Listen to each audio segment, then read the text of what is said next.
oltanı, duvara has kaltanı. Hoş geldi, sefa geldi, 11 ayın sultanı. Ramazan geldi, hoş geldi. Bereket geldi, neşe geldi.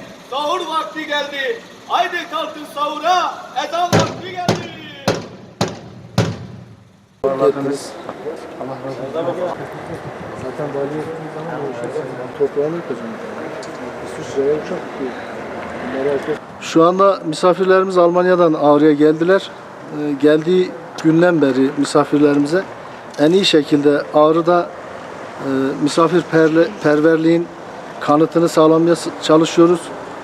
Şu anda misafirlerimizin sağlık durumu iyi, elhamdülillah. Herkesin arzu ve istekleri yerine getiriliyor. Herhangi bir sıkıntımız yok. Gelen misafirlerimizin sahur olsun, iftar olsun, Ramazan ayı olduğu için istek ve arzularını kendi evimizde nasıl yapıyorsak Ramazan şartlarına uygun şekilde onlara yansıtmaya çalışıyoruz. En üst kademeden en alt kademeye kadar Gençlik Spor İl Müdürü personeli seferber olmuş. Bu arada Spor Bakanımızın her gün, her saat bizleri arayarak bir sıkıntı, bir isteğiniz var mı, misafirlerle ilgili sıkıntılarınız varsa genel müdürlerimiz tarafından bilinmesini istiyor. İçişleri Bakanımız aynı şekilde ilgili birimlerine talimat veriyor. Ve Ağrı'da geldiği günden beri hizmette sınır tanımayan Sayın Valimiz Süleyman Elban saat başı kontrollerini yaptırıyor. Ben şahsım ve Ağrı adına, misafirlerimiz adına hepsine şükranlarımı arz ediyorum, saygılarımı sunuyorum. Almanya'dan gelen misafirlerimizi ağırlıyoruz. Bundan önce Kıbrıs'tan gelen öğrencilerimiz vardı.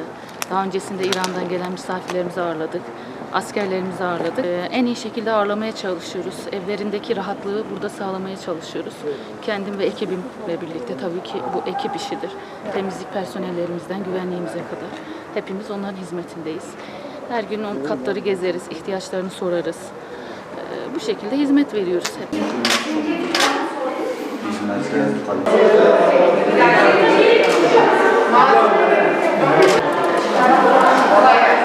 Buradan çıkar.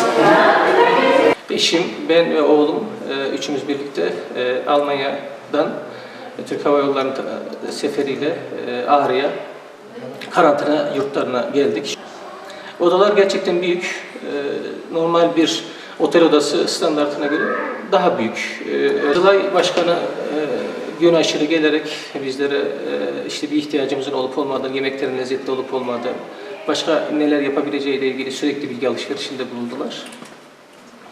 Aynı şekilde İl Gençlik ve Spor Müdürü her gün neredeyse, yani her gün neredeyse, hatta günde 2 defa da diyebilirim. Ya bir eksiğiniz var mı, bir ihtiyacınız var mı, siz bizim misafirimizsiniz, neler yapabiliriz diye sürekli geldi. Yani neredeyse ilgiden, kapımızın çalmasından neredeyse yorulduk yani. O kadar ilgilendi ki yani, Allah razı olsun. Ama gerçekten çok teşekkür ediyorum. Kızılay Başkanı'na çok teşekkür ediyorum. Ondan da Allah razı olsun. Aynı şekilde Yakup Vali bizzat vatandaşları ziyaret ederek hal hatır sordu. Hepsine çok ayrı ayrı teşekkür ediyorum. Yani insan hastalıkta, ölümde bazı şeyleri unutmaz. Ağrı'nın bu yaptığı güzelliği insanların unutmaması gerekiyor. Biz unutmayız, en azından ben şahsi fikrimi söyleyeyim, genelleme yapmayın. Aynı şekilde yani insanlar aşırı misafirperverlik gösterdiler. Yani kat görevlileri bizim için her gün ne ihtiyacım olduğunu sordular. Yani bir şey lazım falan diye sordular. Yani kantinci malını paralı satması gerekirken her gün odamıza çocuk için bir çikolata bırakıp ya bu da bizden olsun yiyin falan gibi güzel hareketlerde bulundular. Bizim de bu hakikaten çok hoşumuza gitti. İnsanların bu misafirperverliği bizi gerçekten çok şımarttı. Ben burada karantinada kalan, yani bu 4 duvar arasında bu misafirperverliği gören bir insan olarak şunu söylüyorum. Ağrı'ya mutlaka insanlar gelsinler. Ömürlerinde en az bir gününü harcayıp yani buranın hani belki yemeğini tatmak için değil de yöresel insanların nasıl olduğunu, yani buranın korkulacak bir yer olmadığını, unutulmaya yüz tutmuş o misafirperverliğin ne demek olduğunu görsünler istiyorum. Bu ara Ramazan ayı olması münasebetiyle sahura kadar yatmıyoruz. Sahuru yapıyoruz. Sahur yaptıktan sonra sabahleyin saat 9'a kadar uyuyoruz. Çünkü 9'da oğlumun dersi başlıyor. Gün içerisinde sahura kadar yatmadığımız için sahuru yapıp ailecek sabah namazını kılıyoruz. Hatta ben oğluma da kılmasını tavsiye ediyorum. Daha şu an 8 yaşında. Hani çok böyle hani bilmiyor ama yanımızda hani dur, neler yapabileceğiyle ilgili ona en azından nasıl ezan okunur, nasıl rahmet getirilir onları anlattık. Bizim için de iyi oldu. Hani normal günlük hayatta olsaydı bu kadar önem verip de bu kadar ibadette meşgul olmayabilirdik. Aslında biraz da insanın hani Allah insanın ben en yakın yerinde, kalbindeyim diyor. Bazen hani burada namaz kılmasak, belki böyle ibadette meşgul olmasak ruhlarımız daralabilir. Yani tabiri caizse çatacak yer arayabiliriz, sıkılabiliriz, en azından bu yurtlardan bir an önce kurtulma telaşına girebiliriz. Ama ben şu an ilk bir haftadır yani Ramazan ayının bereketinden mi yoksa hani ibadetin bereketinden mi inanın hiç sıkılmadım. Hiç öfkelenmedim yani neredeyse hiç sinirlenmedim. Teravih namazını hani hep cemaatte kılmaya çalışıyorduk ama ben geldiğimden beri hiç teravih namazını kaçırmadım. Ruhlarımıza kavuşma imkanını bulduk. Aileyle aynı oda içerisinde kalmak çok güzel. Hani biz Çin'de falan tabii duyduk insanlarda boşanma oranları arttığını, daha çok kavgaların arttığını ama bizde hani belki kültürel bir özellik olabilir ama ya insan düşünsene bir beraber yaşadığı, yıllarca beraber yaşadığı eşiyle inanın hiç kimse bu kadar vakit geçirmemiştir. Yani bu bizi birbirimize bağlanmamızı, bazı güzel yönlerimizi görmemize çok ciddi manada yardımcı oldu. Ben bunu bir hani bir karantina gibi değil de ciddi manada bir sevgi topu gibi gördüm. Hani aramızdaki sevgi bağlarının güçlenmesine vesile oldu. Tabii ev içerisinde belki hani örf adet gereği ev işlerine çok fazla hani yardım etmiyor olabiliriz ama burada sahur hazırlanacak beraber hadi yapalım. Bardak yıkanacak hadi beraber yıkayalım filan hani. Şundan mı? Evet. Buyurun. Bir tane de al. Şu alttakinden al. Şundan bir tane istiyorsunuz. Buyurun. Arabada. Allah razı olsun. Biz memnunuz bütün hizmetlerden. Dün bir hanımım gitti hastaneye kontrola gitti. Kalp ameliyatı olduk hanımım. Hastaneye gitti. Kontrol ettiler. Allah razı olsun hepsinden. Herkes ilgilendi. Buradan da çok memnunuz. Yani yemekler olsun, oradaki arkadaşlar hizmetleri olsun. Hepsi de Allah'a çok şükür. Yani hepsinden memnunuz. Allah razı olsun onlardan.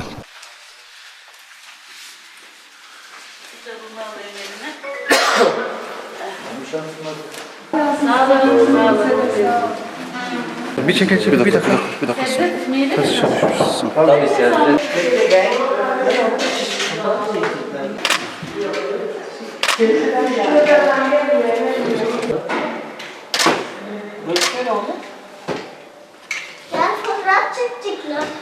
İşte bir hafta falan oldum. Çocuklarla boyama yapıyoruz. Ondan sonra ilgilerimize verdiği, çocuklarımıza verdiği oyuncaklar olsun, boyama kitapları olsun. Onlarla öğlene doğru onlarla idare ediyoruz. Kitap okuyoruz, kitap dağıtıldı, kitap okuyoruz. Sıkılmamamız için ellerinden gelen her şeyi yapıyorlar. Dışarıda müzik etkinliği yapıyorlar. Çocuklarla balkondan eşlik ediyoruz, bayraklar sallıyoruz. Hani burada günümüz şu anda çok güzel geçiyor.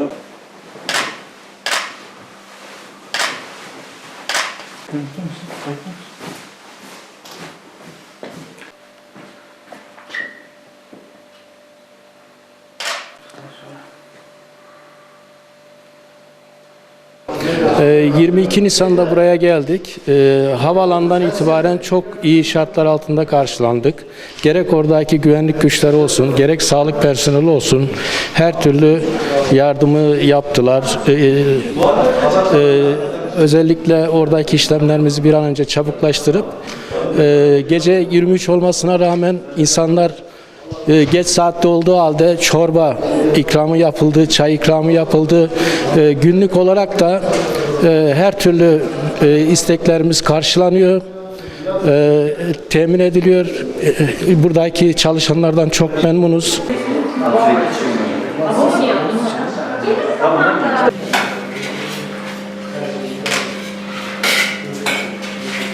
Abi sana zahmet olmasa. Sen bak abi.